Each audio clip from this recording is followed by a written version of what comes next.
அந்த கதையை சுருக்கமாக சொல்லுங்கள். சொல்லும்போது நீங்கள் குழவை போடுங்க, நான் சொல்லும்போது குழவை போடுங்க. ஒரு நாள் ஆதிவழி கைலாசத்திலம்மா ஆரனாரும் பார்வதியும் ஆண்டு வராங்க. இந்த பூலோகத்தில் இருக்க மக்களுக்கும் சரி, மேலோகத்தில் இருக்கக்கூடிய அத்தனை தெய்வங்களுக்கும் சரி, படியளக்கக்கூடிய அந்த ஆரனாரும் பார்வதியும் எப்படி வராங்கன்னா, படியளக்க வரும்பொழுது இந்த கதையை நம்ம வீட்டில் எட்டி சாப்பிட்டியா, எட்டி உனக்கு இன்னைக்கு என்ன அப்படின்லாம் கேட்கக்கூடாது.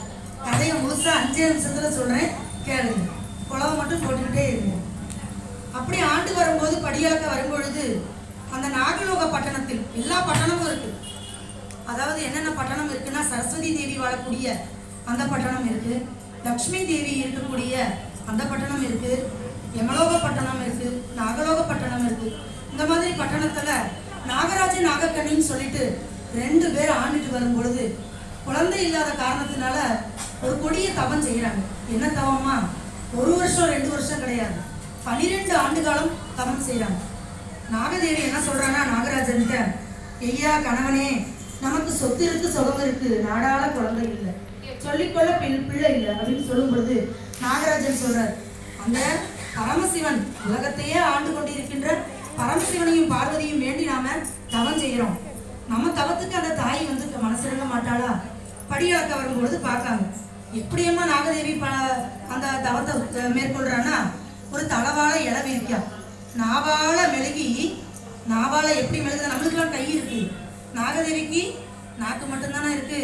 நாவால தரமெழுகி மஞ்சளிலே சாந்து மெழுகிட்டு பச்சரிசி மாவிலே கோலமிட்டு ஒரு தளவாழ இலை விரிக்கா, பச்சரிசிய கூட வச்சிருக்கா, ஒரு கோழி முட்டை ஒன்று வைக்கா, அந்த கோழி முட்டை மேல ஒரு செப்பூசி நட்டு வச்சு, செப்பூசி மேல தவம் இருக்கா. நினைச்சு பாருங்க, அவ்வளோ பெரிய நாகதேவதை செப்பூசி மேல நின்னா எப்படி இருக்கணுமா? அப்படி தவம் இருக்கும்போது 1 வருஷம் இல்லை, 2 வருஷம் இல்லை, 12 வருஷம் தவம் இருக்கா. அந்த தேவி பார்வதியோட கண்ணுல 12வது வருஷத்துலதான் விழுதா. ஐயா பரமசிவனே, ஐயா கணவனே, இந்த நாகதேவி என்ன இப்படி ஒரு தவம் செய்யறா, கைலக்கிரியே நடுங்குதப்பா, அதை பார்க்கறதுக்காக தான் நம்ம இன்னைக்கு வந்திருக்கோம் அப்படின்னு சொல்லிட்டு வரும்பொழுது பரமசிவன் சொல்றாரு, அவருக்கு தெரியாததான் இந்த உலகத்துல என்னென்ன நடக்கும்னு. அவ எதுக்கு தவம் செய்யறா அப்படின்னு பார்வதி கேட்கும்போது பரமசிவன் சொல்றாரு, குழந்தை வர வேண்டி. அப்ப கொடுக்க வேண்டியதானே ஐயா? நான் கொடுக்க முடியாது. ஏன் கொடுக்க முடியாது? அதான் ஏன் ஐயா? அவ முன் ஜென்மத்துல நல்லதங்க கேள்விப்பட்டிருக்கியா? ஆமா. என்ன செஞ்சா? 8 பிள்ளைகளை கிணத்துல தள்ளி விட்டா. அது வேற யாரும் இல்ல, நாகதேவி தான். அதனால நான் குழந்தை கொடுக்க முடியாது. ஆண் குழந்தை கொடுத்தா அழிவு வரும், பெண் குழந்தை கொடுத்தா பிரிய நேரிடும். நான் கொடுக்க முடியாது. நீங்க கொடுக்கலன்னா என்ன போல பெண்ணவா? அந்த தாயுடைய கருணை தான் தெரியுமே. நாம லேசா நம்ம பெத்த பிள்ளை அழுதா ஒடி போய் கண்ணு உடைச்சு, உனக்கு என்ன, எதுக்கு அழுகுற, மிட்டாய் வேணுமா அப்படின்னு நம்ம கேட்க முடியாது. அது மாதிரி பார்வதி தேவி சொல்றேன், நீங்க கொடுக்கலன்னா இல்லைங்க, நான் கொடுக்கேன். என்ன போல பெண்ணவா, அவ படுத கஷ்டத்தை என்னால பார்க்க முடியாதுன்னு சொல்லி அவளுக்கு வரம் கொடுத்தா. என்ன வரமா கொடுத்தா? குழந்தை வரம் கொடுத்துருக்கா.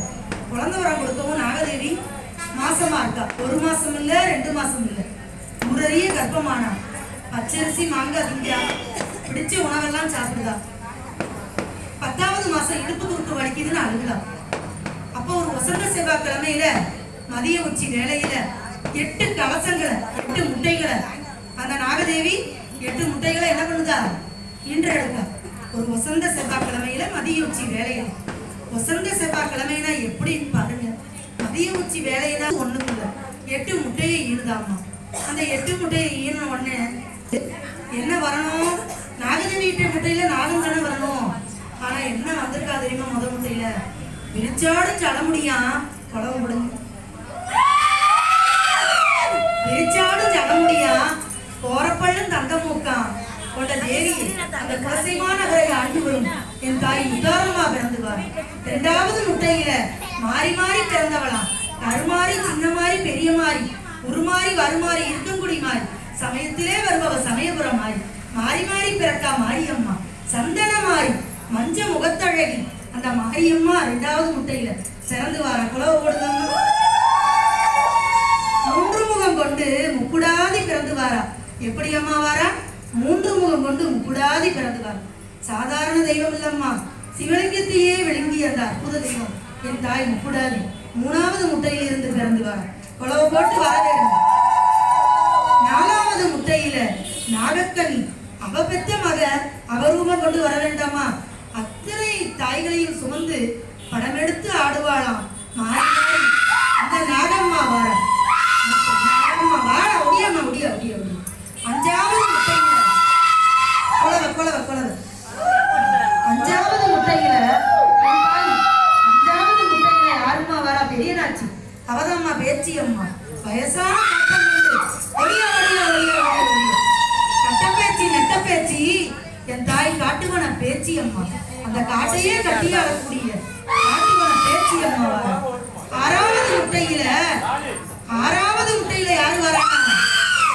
மகிஷாசுரனை வதம் செய்து அட்ட கைகளுடன் 8 காளிகளாக என் தாய் துர்கா பரமேஸ்வரி பிறந்து வராங்க.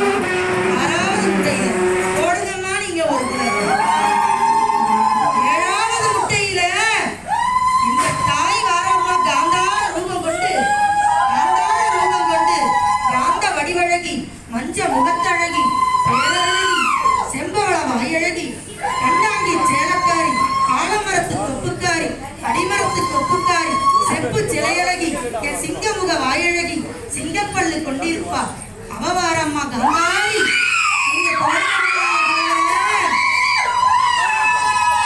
இந்த 7 பேரையும் கைப்பிடிச்சு அட்டகாளிகள் வராங்கம்மா.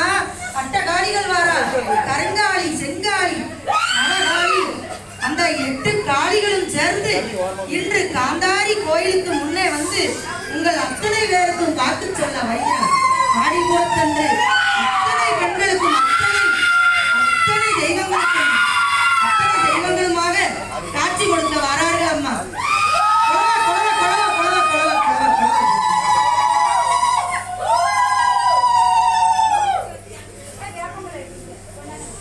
அழைக்கட்டுமா அக்கா தங்க 8 பேர அழைக்கட்டுமா? அழைக்கட்டுமா தாய் அழைக்கட்டுமா? அக்கா தங்க 8 பேர அழைக்கட்டுமா? என் தாயான முத்தாரிய அழைக்கட்டுமா? என் தாயான மாரியம்மன் அழைக்கட்டுமா? முப்புராதி அம்பிகைய அழைக்கட்டுமா? என் தாயான நாகம்மன் அழைக்கட்டுமா? படம் எடுத்து ஆடுறாளா அழைக்கட்டுமா? அவ படம் எடுத்து ஆடுறாளா அழைக்கட்டுமா? என் தாயான காந்தாரிய அழைக்கட்டுமா?